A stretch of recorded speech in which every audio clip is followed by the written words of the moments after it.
Hello again. In this video I will speak about how creating a block storage, how to create a pool and create a volume on that pool and use this volume as a block storage device on Linux hosts.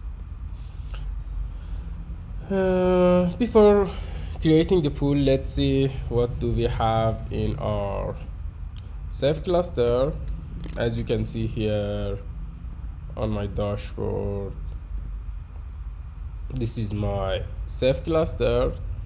I have 3 hosts. I have 3 hosts here. A default pool, 6 OSDs, 3 of them are HDD, 3 SSD, and this is my physical disks and my crash map.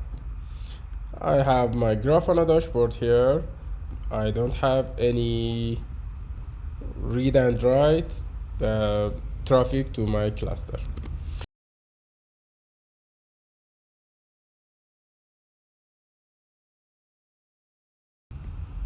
Let's see, my cluster is okay and healthy. I have 3 monitoring nodes. I have 2 manager node, which one of them are in standby. 6 OSDs, 6 of them are ops. I have 1 pool here, one with 1 PG, and that's it. That's the information on my cluster. All command I'm using is available on my GitHub repository, and that's it. Let's go and create the pool. Before creating the pool, if I look at pool ls, you can see I have only the default pool on my cluster.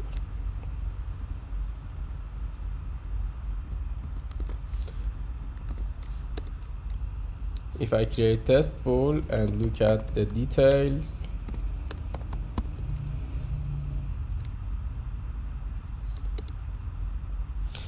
you can see both my new pool has been created, and that's it. Grab test. This is my pool. As you saw here, when I created the pool, I could assign the PG and PGP here, and if you leave the number of PG and PGPs here empty, it will use auto scaling mode. It will create PG and PGP automatically with auto scale mode on. It is great feature in newer version of Ceph. And because I'm going to use this volume as block storage, I have to initialize the block storage pool.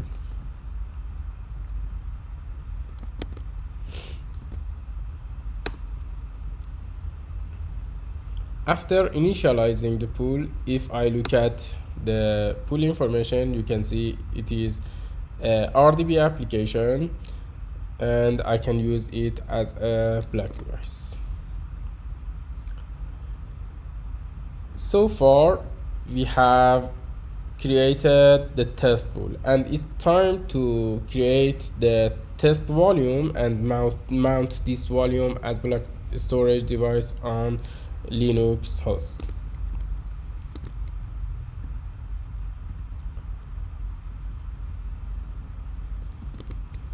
I will let's see what do we have inside our test pools. Nothing, and I can create a volume with 10 gigabyte capacity on test pools. And if I look at again, I can see the volume has been created on this pool. So we created the volume on this pool. Um, you know, I'm going to mount this volume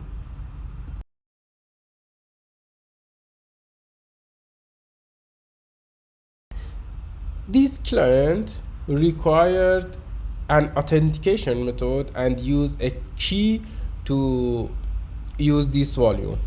So I have to create a key on Ceph storage cluster and use this key on my client to connect and use to this volume, also this storage cluster.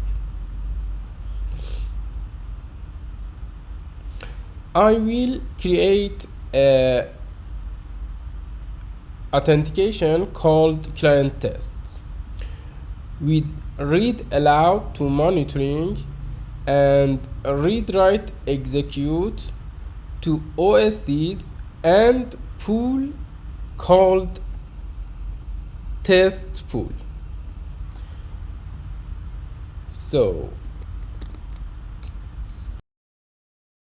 So I created client test user with read access to monitoring and read write access to test pool on my OSD. That's it. And I'm going to use this key to have access to the volume. So I need the key. This is the client key with this permission, and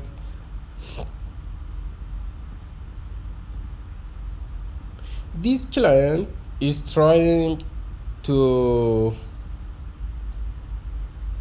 have access to this cluster, and this cluster information is stored here. I will generate the Ceph cluster information and use this information to log into this cluster.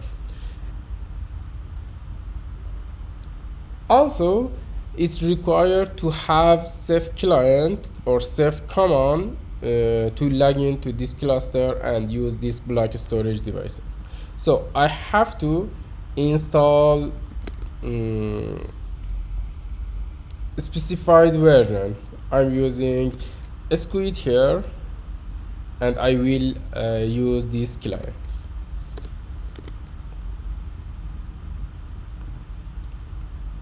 I will download Ceph ADM, give execute permission to this file, and add the Squid repository to my host. After adding it, I will update my repository to install Ceph command. I'm updating it and install Ceph command. As you can see, I have already installed the newest version, and I can check the version on my both clients. So we generated a key for client, also the cluster information, and we are going to use this information to connect to the cluster. I will put my client Ceph cluster configuration in Cephconf.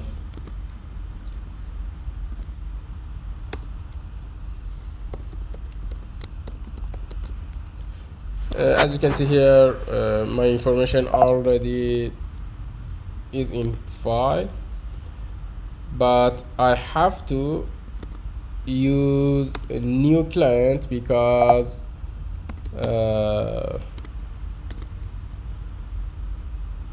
I've deleted the previous client. That's it. And after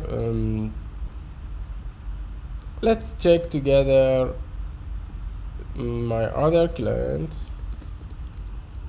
This is correct, and but I have to change and put new client inside my key. Okay,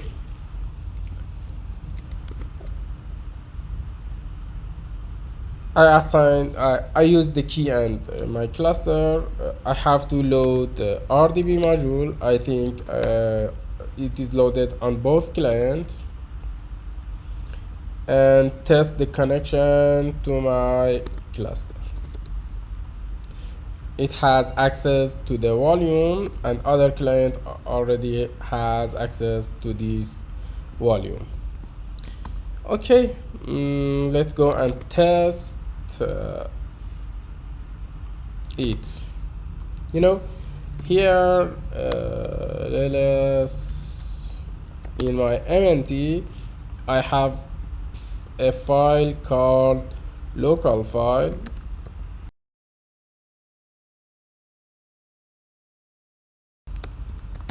Client 2.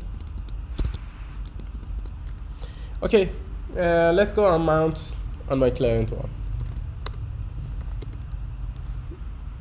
As you can see here, I don't have any block storage.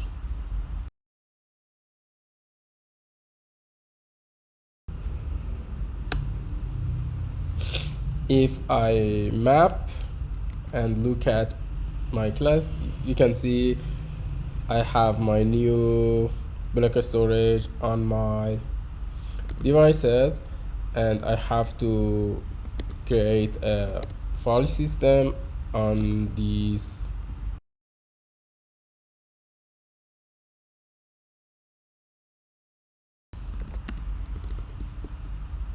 Okay, you can see here I have this, and I can mount it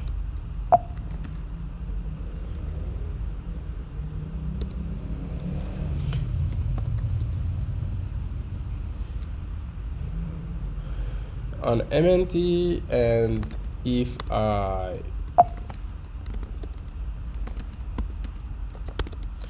look at the volume, I can see this is my new block device. And if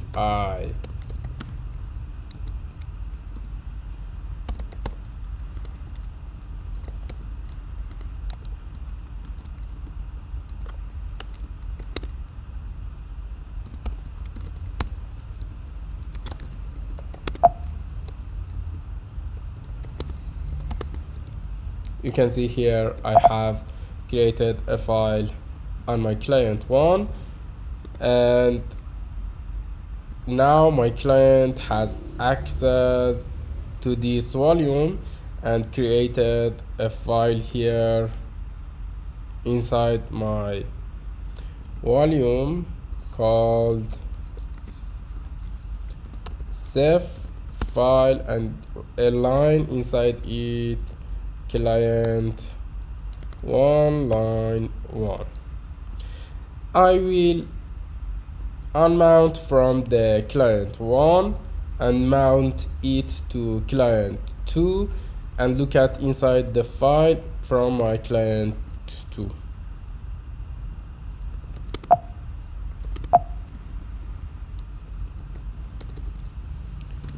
After unmounting, you can see this is not mounted on client 1, and if you want to remove it from the block storage from your devices, you can use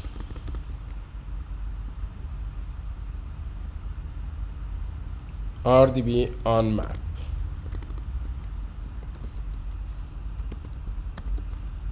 Here, this is not mounted anymore.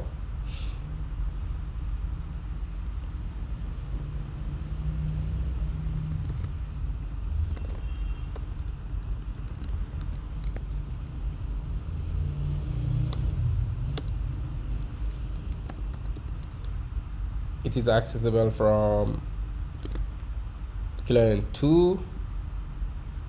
It is not required to format it, and before mounting, let's look at the mnt and local file. It is client 2, and if I mount my device, you can see here in my mnt this line has been created on client 1. That's it. But if you need to have a brief information, a quick reading, and a brief information about Cephx, you can read this file from my repository. Thank you for before going, let's look at the dashboard. Here for the last 5 minutes you can see my Ceph cluster information.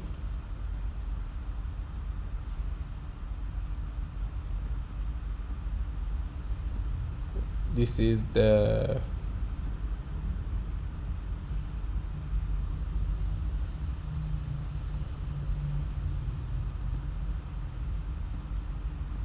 let's look at input, output, IOPS and throughput to the pool, and I will test it in the following video, and that's it. Thank you for watching my video. Please share, like and subscribe.